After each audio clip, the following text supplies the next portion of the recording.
काही चालवायचं, उठायचं, काही आरोप करायचे आणि हे व्यक्तिगत आहे. ज्या वेळेला ही निवडणूक झाली, तुम्हाला सांगतो, लोकसभा, विधानसभा, राजकीय नैराश्यातनं, वैफल्यग्रस्त माणसाकडनं दुसरं काय अपेक्षा नाही. त्यामुळे तुम्ही मला खरं तर मी माझं स्पष्टीकरण दिलंय, पुन्हा त्याच्यावरती बोलू नये असंच मला वाटतं.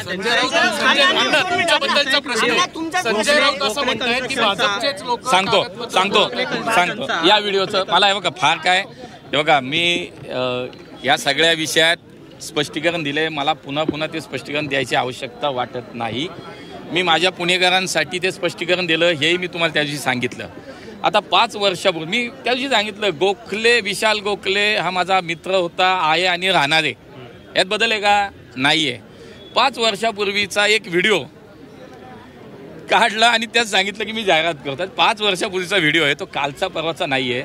माझं म्हणणं आहे, जैन समाजाच्या विषयात, जैन बोर्डिंगच्या विषयातली सत्यता तपासा, त्याची माहिती सगळ्यांनी तुम्ही पण घ्या आणि मग बातम्या करा. एक आता परत आता हा व्हिडिओ आला, परत काल कुठं ते बघितलं मेन्स ॲव्हेन्यूची जाहिरात कोणतं करत होतं. मग काय पार्टनर आहेत का? काहीतरी मला असं वाटतं की ह्याच्यात जाऊ नये आपण. माझं म्हणणं आपल्याला एवढंच आहे की या शहराचं नाव खराब होऊ नये. या शहराची संस्कृती आहे, एक राजकीय संस्कृती आहे. कुठं ते एक माणूस या राजकीय संस्कृतीवर वाट लावून टाकतोय. तेवढं सावध राहा सगळ्यांनी. भाजपचे लोक दंगेकरांना रसद पुरवत आहेत, तुमच्या विरोधात भाजपमध्ये पण अनेक लोक. बघा, राऊत साहेब रोज काय काय बोलत असतात. आता त्यांना कोण किती सिरियसली घ्यायचे तुम्ही पण ठरवा. तुम्ही त्यांच्याकडे तक्रार करणार आहे का?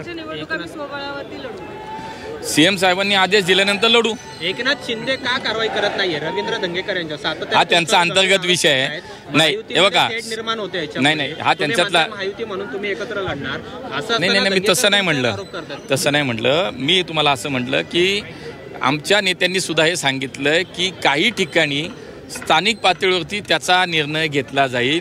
आज आमचे नेते जर म्हणत असतील, माननीय देवेंद्रजींनी सांगितलं असेल सोबळावर लढायचं, तर आम्ही सोबळावर लढायला तयार आहे ना, काहीच अडचण नाही. दंगेकरांचा प्रश्न नाही, मी त्याच्या मला तो त्यांचा अंतर्गत विषय ऐका ना. एक मला असं वाटतं की हा त्यांचा अंतर्गत विषय, त्यांच्यावर कुणी कारवाई करावी न करावी, काय करावी. आता ज्यावेळी त्यांना हे कळेल की काहीच आधार नसलेला विषय सुरू आहे आणि काहीच त्याला बेस नाही, त्याला नाही पुरावा नाही, त्याला काय आधार नाही, कागद, तर शेवटी त्यांच्या नेतृत्वाला तो विचार करावा लागेल. मुख्यमंत्र्यांकडे तक्रार करणार आहे तुम्ही? नाही.